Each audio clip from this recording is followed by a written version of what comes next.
በለው ጨዋታ ምን ብዬህ ነበረ ገና ላይን አፑን አይቼማ እንግሊዝ ፈርስት ሃፍ 4 ሰከንድ ሃፍ 2 ፍራንስ ደግሞ ሰከንድ ሃፍ እንዳለ ኤምባፔ 2 ጎል አረጀለ 6-4 ማን 10 ጎል እኔ 9 ጎል ነበር 5-4 ነበር የገመትኩት ኢማጂን ማ 8 ሰዓት ድረስ ቁጭ ብለ ይሄን ጨዋታ ያየው ሰውዬ ኦሬዲ በጨዋታ ረክታል አሁን ነገ ምናልባት ውግም ላለ ጨዋታ ተዘጋጅታል ማ ይሄን ጨዋታ ያላየ ሰውዬ ደግሞ ማን ነው በቃ ባጭሩ ከላይን አፕ ቪዲዮ ጀምሮ እያየ ተዝናና ነው ምክንያቱም ማን ነው ቶማስ ቱሄል ማን የአርሰናል ተጫዋቾች ቢያገቡ ሳካ ሃትሪክ ቢሰራ በዛ በደሰትማ ራይስን እንደዛ ያሰቃየ በማጫንተ ምን አይነት ፈረስ ነው ግን እናቴን ነው እንዳሰጋ ቻምፕ ይሄ ሰውዬ መቼም አይጎዳም እንዳሰጋ ነው ምን ታረጋለህ መሰለ አንድ ወር በቂ ከበቂ በላይ ረፍት አስፈላጊ ከሆነ የኮቨንትሪ ጨዋታ ላይ ስታርት ያደርጋል ራይስ ፈረስ ስታሊያን አንቺ በቃ አርክተሽኛል ሳካ ደግሞ ሃትሪክ ሰራ ምናምን ነገር ቤሊንግሃም አንቺ ቀሽቴዎች ትችያለሽ ብቻ ሳይሆን ቀሽትም ነሽ ነው ምንሽ ገባሽ አይደል ብዙ የሴት አድናቂዎች አሉሽ ኳሱ ለገና ለሳካ ኳሱን ሰጠሽው ምናምን አጨራርሰሽ ሎክዋን ኡፓሚካኖን ጀዝባ አረክሻቸው ኡፓሚካኖ አሲስት አድርጎ ገና ተልጦ ሳይጨርስ ማን ሄደሽ ጨጓራውን በሎንጬ ላጥሽለት ነው ምልሽ ቤሊንግሃም አትቀጥል ዘያ ቤሊንግሃምን ካሁን በኋላ የሚናገር ሰው ማን ከኔ መልስ ይጠብቅ ከባድ አንደርሬትድ የሆነ ተጫዋች ማን እንዴት አባቱ እንደሚችል ማን ይሄና ዲክታተሩን በደንብ አርገህ ሞሪኖ ታስማማቸዋለህ እርግጠኛ ነኝ ማን ቪኒሲየስ ጁኒየርን ለመድፈኛው ውስጥ በቃ አልተዋሃደም በእግዚአብሔር አንተ ሊያመልጠኝ አስቤው ነበር እግዚአብሔርን አልዋሽም አስቤው ነበር ልተኛ 10 ጎል ያለው ጨዋታ 6-4 እኔ ያለማችን ልበለው ምን ልበለው ምርጡን ካምባክ ልናይ 4-0 ፈርስት ሃፍ ኢንግላንድ መርቶ ሰከንድ ሃፍ 4 አቻ ልናይ ፍራንስ ደረሰ ስንል ኢንግላንድ ያርቋል ይወላችሁ 4-3 ደርሰው 5-3 ሆኖ ዴምቤሌ 94ኛ ላይ ምናምን 5-4 አርጎት ፍራንስ በቃ ኢንግላንድ ላይ የሚገርም ጫና ፕሬስ እያደረጓቸው ምናምን አቻ ለማድረግ ማለት ነው ቤሊንጋም ሄዶ እዚህ ወርልድ ካፕ ላይ ግን በቃ ሻይን የሚያደርገው ተጫዋች ብዛቱ ቤሊንጋም ብቻውን ይዞ ሄዶ ዘርሮ ቀስ ብሎ ልባቸውን ስብር የሚያደርጉል ውትፍ አረበስ ሜሲ ከዚህ በኋላ ወፍ ነገ ሃትሪክ ሰርቶ ካላባላቸው በስተቀር ኤምባፔ ዛሬ 2 ጎል አግብቶ ጎልደን ቡቱን ጠረግ በጣም የሚለይ ጨዋታ እግዚአብሔርን ፋይናሉንም ነገ እንዲያርግልን መቼም ግን እንደዚህ አይነት የሰርድ ፕሌስ ጨዋታ አልነኝ የዓለም ዋንጫው ምርጡ ጌም ነው ያመለጣችሁ የተኛችሁ ሰዎች ካላችሁ ማለት ነው እንዳትነሱ ጧት ላይ ይሄን ተነስታችሁ ይሄን ቪዲዮ እንዳትዩት ማን 6-4 ምን አይነት ጨዋታ ነው ማን ኢንቱ ኢንድ እዚህ ይመጣሉ ኢንግላንዶች 4-0 እየመሩ ፈርስት ሃፍ ወጡ ፈርስት ሃይድሬሽን ብሬክ ሲመጣ ፍራንስ 4-3 አድርገው ጨዋታውን ፍራንስ በቃ እኔ ያሸነፈው ምናምን ብዬ እያሰብኩኝ ነበር ቤሊንጋም ተቀይሮ ገባ ማለት ነው የፈጠነ ፔናልቲ ያገኙ ከዛ ኢንግላንድ መልሶ 5 አደረጉት ዴምቤሌ ቀረቀረ መልሶ ቤሊንጋም ሄዶ ሙሉ ሰው እዛ ላክሯን አሸማቀቀ ሄደ ምን አይነት ኮንፊደንስ ነው ያለው ይሰው እግዚአብሔር 7 ጎል ደርሷል ማለት ኤምባፔ 10ኛ ጎሉን አገባ በዚህ ዓለም ዋንጫ ላይ ኦሊሴ ፔሌን ሪከርድ ሰበረው ማን ሪከርድ ተሰባበረ ዛሬ ማለት ለሶስተኛ በሚደረግ ጨዋታ ላይ እንደዚህ ያክል ጎል ገብቶ ያቀም ኢን ዘ ሂስትሪ ኦፍ ወርልድ ካፕ ማለት 10 ጎል ምን አይነት ጨዋታ ነው እግዚአብሔር የተኛችሁ ሰዎች አመልጣችኋል ሳካ ሃትሪክ ሰራ ማን ምን አይነት ጨዋታ ነው ያየ ነው በጣም የሚያምር ጨዋታ ገብቷችኋል ይሄ ጨዋታ ፋይናል ቢሆን ኖሮ ወይኔ ጉዴ ምን አይነት ጨዋታ ነው የተኛችሁ ሰዎች እግዚአብሔርን በጣም ያመለጣችሁ ምን አይነት ጨዋታ ነው እንግሊዝ 6 ፍራንስ 4 ምን አይነት ጌም ነበር የተመለከትነው በቃ አጥቃይ ላጥቃይ የሆነ ጨዋታ ማለት ነው ምንም መፈራራት የሌለው ሁለቱም ቡድኖች ቶታሊ ኦርጋናይዝድ አልነበሩም በቃ መከላከል የሚባል ነገር የለም ማጥቃት ብቻ ነበር በሁለቱም ብሔራዊ ቡድኖች በኩል ማለት ነው በ2026 የዓለም ዋንጫ የደረጃ ጨዋታ እንግሊዝ 6-4 ፍራንስን በማሸነፍ 3ኛ ደረጃን ይዛ ማጠናቀቋን ማራገጥ ትችላለች ያበደ ጌም ነበር የተመለከትነው እንግሊዞች ፈርስት ሃፍ 4-0 መርቶ ነበር የተጠናቀቀው ከዛ ሰከንድ ሃፍ ደግሞ ፍራንሶች ተሻሽለው ገብቶ ጌሙን 4-3 ማድረግ ችሎ ነበር አካታተለው ጎሎችን አስቆጥሮ ማለት ነው ታዲያ አንድ ጎል በሚቀራቸው ሰዓት ላይ ማቻ ለመሆን ጉስቶ ጥፋት ሰርቶ እንግሊዞች በፔናልቲ በድጋሚ በቡካዮ ሳካ አማካኝነት አስቆጥሮ 5-4 ማድረግ ችሎ ነበር በድጋሚ ተስፋ የሚሰጥ ጎል ዴምቤሌ 96ኛው ደቂቃ ላይ አስቆጥሮ የነበረ ቢሆንም 5-4 አድርጓቸው የነበረ ቢሆንም በድጋሚ ነገር ግን እንግሊዞች በጁድ ቤሊንጋም አማካኝነት በድጋሚ ጎል አስቆጥሮ ጌሙን 6-4 ማሸነፍ ችሏል በዚህ ጨዋታ ላይ ቡካዮ ሳካ ሃትሪክ መስራት የቻለ ሲሆን ሌሎች እንግሊዝ ጎሎችን ደግሞ ማስቆጠር የቻሉት ተጫዋች ዴክላን ራይስ እንዲሁም ኮንሳና ጁድ ቤሊንጋም ነበሩ ኪሊያን ምባፔ 2 ጎሎችን ለፍራንስ ማስቆጠር የቻለ ሲሆን ባለ ዓለም ዋንጫ ታሪክም 22 ጎሎችን በማስቆጠር የምንጊዜም ከፍተኛ ጎል አስቆጣሪ መሆን ችሏል ማለት ነው። ከዚህ በተጨማሪ በዚህ ጨዋታ ላይ ኦስማን ዴምቤሌም ጎል ማስቆጠር ችሎ ነበረ። ሌላውም ደግሞ የፍራንስ ጎል ማስቆጠር የቻሉት ተጫዋች ብራድሊ ባርኮላ ነበረ። ኤኒዌይ እናንተ ስለ ጨዋታው ምን ትላላችሁ? ያበደ ጌም ነበር የተመለከትነው። የሆነ ባስኬትቦል የሚመስል አይነት ጌም ማለት ነው። 10 ጎሎች ነው የተመለከትነው። ፈርስት ሃፍ ማዝናኝ ነበር፣ ሰከንድ ሃፍ ማዝናኝ ነበረ። በቃ የሚገራርሙ ሙከራዎች፣ የሚገራርሙ ጎሎችን ነበር የተመለከትነው በጨዋታው ላይ። ግን ያው እንደ አንድ ይሄ በጣም ሲሪየስ የሆነ እግር ኳስ እንደሚወድ ሰው ማለት ነው ቶታሊ ሁለቱም ቡድኖች በጣም የደከመ ስትራክቸር ነበራቸው። በጣም የደከመ ማለት ነው። ያው የጌሙ ትርጉም ዝቅ ያለ መሆኑን የሚያሳይ ይመስለኛል። ፍሬንድሊ ጌም ነው የሚመስለው የተጫወቱበት መንገድ ማለት ነው። ስለ ጨዋታ ላችሁን ሀሳብ አጋሩኝ። የፕላስ ምልክቱ መጫ እንዳትረሱ። ምን አይነት ጨዋታ ነው የተመለከትነው? በፈጣሪ አይኖ ለደረጃ ነው ለሶስተኝነት ደረጃ ነው ምንም ጥቅም የለውም ልትሉ ትችላላችሁ። ግን በቃ እግር ኳስ ለሚወድ ሰው ማለት ነው እንደዚህ አይነት ጨዋታ እንዴት ደስ እንደሚል በተለይ ሰከንድ ሃፍ ፈረንሳይ እውነት በቃ ታግላለች። ኢንግላንድ ደግሞ በቃ ብሶባቸዋል። በቃ እኔ እውነት ለምን በጣም የተመቸኝ ጨዋታ በዚህ ዓለም ዋንጫ ደስ የሚል ጨዋታ እውነት ለመናገር። ኤምባፔም እንግዲህ 2 ጎሎችን ማግባት ችሏል። ሜሲ 2 ጎል የሚያገባ ከሆነ በፋይናሉ ጨዋታ ላይ እኩል የሚሆን ይሆናል። ካለበዚያ የወርቅ ጫማውን የሚወስደው ኤምባፔ ይሆናል። ብቻ እሱ አይደለም ጨዋታው እንዴት ደስ እንደሚል። ይሄ ጨዋታ ያመለጣቸው ሰዎች እዘኑ፣ እውነት ተበድላችኋል። ጨዋታው አርሰናል ከፍራንስ ነው እንዴ? ምንድነው ሊጀመር ሲል እንዴ መነቃቃት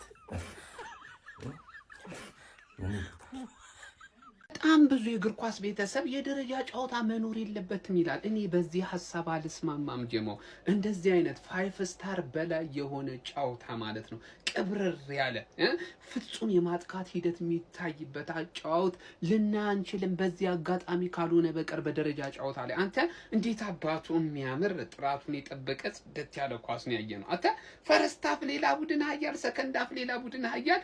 እንዴት ነው የሚያምረው? እንዴ አምርም የጎሎቹ ብዛት ይወላችሁ። አሁን አሜሪካ ላይ ቁጥር 1 ተወዳጅ ስፖርት እግር ኳስ እንደሚሆን እንዳትጠራጠር። በተለይ ደግሞ ይሄንን ጨዋታ ካዩ በኋላ ማንዬ ሶከር ማለት ተው ፉትቦል እንደሚሉ ጥርጥር የለኝም ቅንጣት ያክል ማለት ነው። ማንዬ ዋናው ነገር ስታር ቦያችን ሃትሪክ ሰራች። ማን ሃትሪክ ቅብረር ያለ ሃትሪክ ነው የሰራው። ያ ብቻ አይደለም፣ ኪሊያን 2 ጎል በማግባት 10 ጎል ይዞ የጎል ልዩነቱን መምራት ጀመረ። ጁዲ ደግሞ ትልቅ ታሪክ ነው የሰራው ጎል በማስቆጠሩ። እንግዲህ ስንት ጎል ደረሰ ማለት ነው? 7 ጎል ደረሰ። ለማንኛውም ጀሞ እጅግ ያማረ ቆንጆ የደረጃ ጨዋታ ነው የታየው። መቼም ቢሆን የደረጃ ጨዋታዎች ሊቀሩ አይገባም። እኔ በዚህ ሀሳብ አልስማማም። ጀምአው እንዴት አያችሁ ጨዋታውን? ሀሳባችሁን አካፍሉኝ። ጀማው እንዴት አባቱን ይጣፈጥ ኳስ እንዳየው ዋው! እንቁልልጭ ይሄንን ጨዋታ አይቻለሁ። በቃ እስኪ እንደኔ ያያችሁ የተደሰታችሁ ኮመንት ሴክሽን ላይ ጻፉልኝ ያለን ብላችሁ። የምር እኔ ማለት ነው ላይክ ሶስተኛ ደረጃን ይዞ ለማጠናቀቅ የሚደረግ አይነት ጨዋታ አይመስልም ነበረ። በተለይ ፈርስት ሃፉ 4-0 ኦልሞስት እንግሊዝ መርታ ወጣች። ሰከንድ ሃፍ ላይ ይኸውላችሁ የተፈጠረውን ተመልከቱ ማለት ነው። በጣም ነው የሚያስገርመው። 6 ኦልሞስት አግብተዋል፣ ግን 4 አግብተዋል ፈረንሳዮችም ቢሆኑና የሚገርም ጨዋታ ነበር የተመለከትነው። ኪሊያን ኤምባፔ ሬከርድ የሰበረበት ከዛም አልፎ ቡካዮ ሳካ የዓለም ዋንጫ የመጀመሪያ ትሪኩን የሰራበት ነበረ ጋይስ ይኸውላችሁና 3 አሲስት 3 ደግሞ ጎሎች አሉት በዚህኛው የዓለም ዋንጫና ቡካዮ ሳካ አሪፍ ቁጥር ይዟል በዚህኛው የዓለም ዋንጫ። በነገራችን ላይ በጎሎች ቁጥር ደረጃ ጨዋታው ከፍ አለ እንጂ በኮምፒቲሽን ደረጃ በተለይ 2 የተለያዩ ምዕራፎች የነበሩት ነው። ሰከንድ ሃፉ የበለጠ የፍራንስ ብሔራዊ ቡድን ዶሚኔሽን የታየበት አይነት ነበረ። ፈርስት ሃፍ ደግሞ እንግሊዝ የተለያየ ምዕራፍ ነበረው እንጂ በኢንቴንሲቲ ደረጃ በጣም የጋለ በጣም እንዲጭፍጭፍ ምናምን የሚያስብል ባይሆንም ግን የጎሎቹ ቁጥር በዛ ላይ ደግሞ ሲቆጠሩበት የነበረው ሞመንት የመጨረሻ ደቂቃ ላይ ጁድ ቤሊንጋም ያስቆጠረው ጎል እያንዳንዱ የሆነ ሚኒንግ አለው እና በጣም የሚያስደስት የሶስተኛ ደረጃ ቦታ ለመያዝ የተደረገ ፍጥጫ ነበር በዓለም ዋንጫው። ዲስአፖይንት አልሆንኩኝም እስከዚህ ሰዓት ራስ ቆይቼ እንደውም 30 ደቂቃ ስፈልግ ነበር እኔ በግሌ። በጣም ነው ደስ ያለኝ። ቡካዮ ሳካ የመጀመሪያ ዓለም ዋንጫ ትሪኩን አግኝቷል። ኪሊያን ኤምባፔ የሊዮኔል አንድሬስ ሜሲን ሬከርድ አሻሽሏል። ማይክል ኦሊሴ 7 አሲስቶች የፔሌን ሬከርድ አሻሽሏል። እያንዳንዳቸው ቁጥሮች አስገራሚ ነበሩና የምርጡ የዓለም ዋንጫ ጨዋታዎች መካከል በዚህኛው የዓለም ዋንጫ አንዱ ይሄ ነበር፣ ፍራንስ ከእንግሊዝ። እስኪ እናንተ እንዴት አያችሁ? ጻፉልኝ። ኮፒ ሊንክ ሪፖስት ይደረግ። የፕላስ ምልክቷን እየነካችሁ ፎሎ አድርጉ። ሜሲ ለኪሊያን ኤምባፔ ሲል ኳስ ያቁም እንዲቆይ ማለት ምንድነው ኪሊያን ኤምባፔ የሚፈልገው? ሲሪየስሊ አረ እንግሊዝ አረ ላሽ የምር በጣም ነው የሚያስጠሉት። በጣም የሚያናዱ ድንጋይ ራስ ማይረቡ ሰዎች ናቸው። እንዴት ነው ቆይ የምትነግረኝ? 4 ባዶ እየመራው ከዛ በኋላ 6-4 አሸነፍኩ የምትለኝ?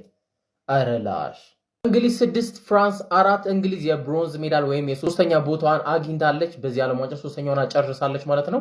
ፍራንስ የሚገርም ፋይት ባካሳይቶ ነበር ሰከንድ ሃፍ ላይ በመጀመሪያዎቹ 9 ደቂቃዎች ራሱ 2 ጎል አግብቶ ምናምን ያው የሳካ ሃትሪክም እንዳለ ሆኖ መጀመሪያ ደግሞ ዲክላን ራይስ ዋት ጎል በጣም የምታምር ምገርም ጎል ካገባ በኋላ ያው ኤዝሪ ኮንሳም ደግሞ ስኮር ሺቱ ላይ መግባት ችሎ ነበር። ኢንግላንድ ፈርስት ሃፍ 4-0 ብትመራም ፍራንሶች እስከ 4-3 ራሱ ደርሰው ነበር።